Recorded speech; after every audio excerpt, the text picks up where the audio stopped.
বন্ধুরা, আরও একটি পুরনো দিনের রান্না তোমাদেরকে শেয়ার করছি। মুগ পালং অর্থাৎ পালং শাক মুগ ডাল দিয়ে।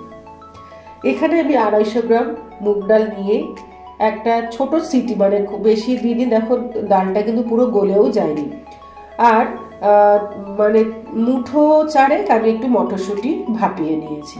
পালং শাকের সঙ্গেও দেওয়া যায়, ভাপিয়ে নিয়েও দেওয়া যায়। শুধুমাত্র অল্প নুন দিয়ে আমি মুগ ডাল আর মটরশুঁটি ভাপিয়ে নিয়েছি। এখানে আমি 500 গ্রাম পালং শাক নিয়ে এরকম জাস্ট একটু কুচিয়ে নিয়েছি, ধুয়ে নিয়েছি। আর কিছু এটাতে করার নেই, মুগ ডাল আর পালং এইরকম করে নিলেই হবে। তবে পালং শাকটা একটু মানে কচি হলে আরো ভালো হয়। আমি এখানে মেথি ফোড়ন দিয়েছি আর একটু নুন দিয়েছি। এটা মেথি দিয়েই আমি করব। শীতের দিনে খেতে খুব ভালো লাগে। তোমরা ভাত দিয়ে খেতে পারো, রুটি দিয়ে খেতে পারো, ভালো লাগবে। এটাও একটা হারিয়ে যাওয়া বাংলার রান্না, তাই তোমাদেরকে একটু শেয়ার করছি। এই মেথি কিন্তু শরীরের পক্ষে খুব ভালো। যাদের সুগার আছে তাদের মেথি ধোয়া জল খেতেই বলে, শরীর ঠান্ডাও করে। আর মেথির কিন্তু গন্ধটাও খুব সুন্দর। মেথি ফোড়ন আমার গরম হয়ে গেছে, আমি সর্ষের তেল দিচ্ছি। খুব বেশি আমি কড়া করব না, কারণ মেথি তো তেতো, সেই জন্য আমি মোটামুটি 3 পলা তেল দিয়ে দিলাম। তেলটা গরম হলে আমি এখানে 2টো টমেটো আর কাঁচা লঙ্কা আর একটু আদা দেব। এই যে এইরকম, খুব সহজা রান্না, একটু অন্যরকম লাগবে খেতে।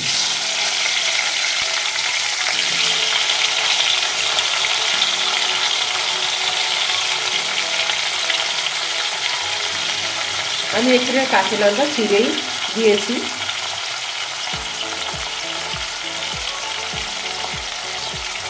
বড় চামচের 1 চামচ আমি আদা দিয়ে দিলাম। খুব বেশি কিন্তু উপকরণ থাকে না, কিন্তু তাতেও খেতে খুব ভালো হয়।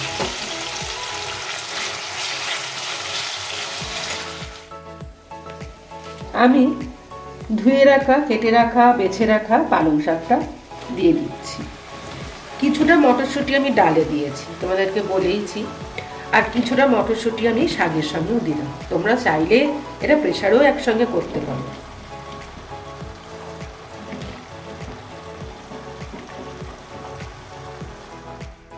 খুব ভালো করে আমি এটা মিক্সড করে দিচ্ছি। টমেটোটাও গলবে, শাকের জলেই শাকটা সেদ্ধ হবে। আমি 10 মিনিটের মতো একটু ঢাকা দিয়ে দেবো।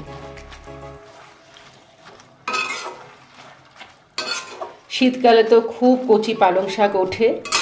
এখন সারা বছর সব কিছু পাওয়া যায়, কিন্তু শীতকালের জিনিস তো সুস্বাদুও বেশি আর ভীষণ পুষ্টিকর।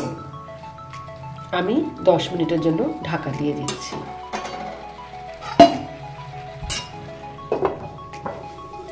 ঢাকাটা খুলে দিলাম। পালং শাকের জলে কিন্তু সেদ্ধ হয়েছে, টমেটোও সেদ্ধ হয়েছে, মটরশুঁটিও সেদ্ধ হয়ে গেছে। এবারে আমি রান্নার পরবর্তী ধাপ দেখাচ্ছি। দেখো কতটুকু হয়ে গেছে শাক।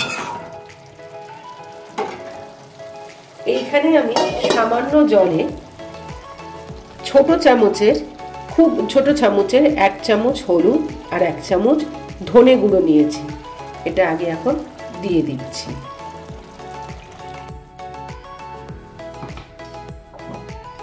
সেদ্ধ করে রাখা মুগের ডাল আর মটরশুঁটিও দিয়ে দিলাম। দিয়ে খুব ভালো করে আমি নাড়ব।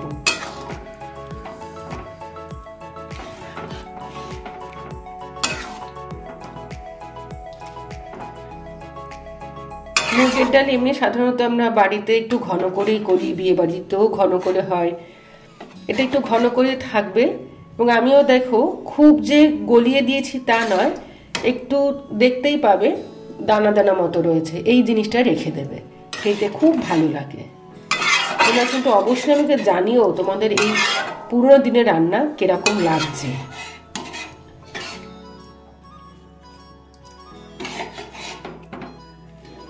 নুন আর আলাদা করে দিচ্ছি না।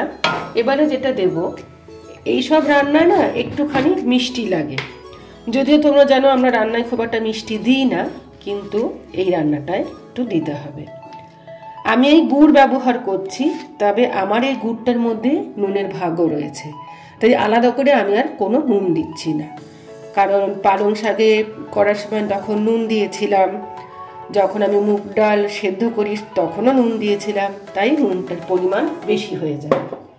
এই গুড়টা একটু নুন ছা, আমি গুড় দিই, তোমরা জানো আমি চিনি ব্যবহার করি না রান্নাতে।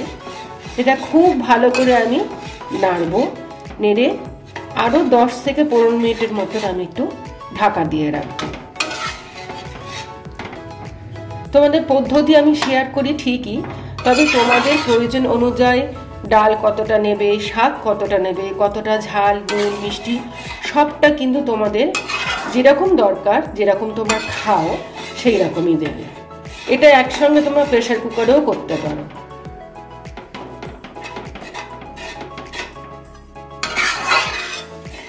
আমি আরও একটু 10 থেকে 15 মিনিটের মতো ঢাকা দিয়ে দিচ্ছি।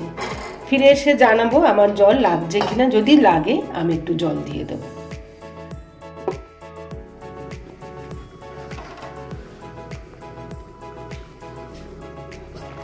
আমি ঢাকাটা খুললাম, মাঝখানে এসে আমি দেখে গেছি আমার মোটামুটি এইরকম একটা গ্রেভি হয়েছে, মানে ডাল। আর তোমাদের যদি মনে হয় এর থেকেও তোমরা পাতলা করবে, তাহলে অবশ্যই একটুখানি গরম জল দিয়ে দেবে। এইগুলো সাধারণত একটু থকথকে হয়, খেতে খুব ভালো লাগে, খুব অল্প সময়ের মধ্যে হয়ে যায়, প্রেসারে করলে আরও তাড়াতাড়ি হয়ে যায়।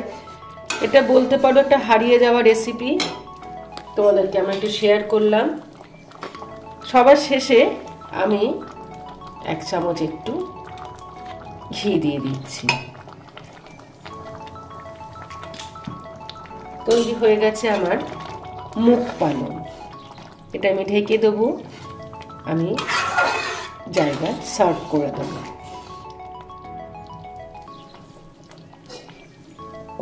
তৈরি হয়ে গেছে আমার আরও একটি পুরনো দিনের বাংলার রান্না মুগ পালং।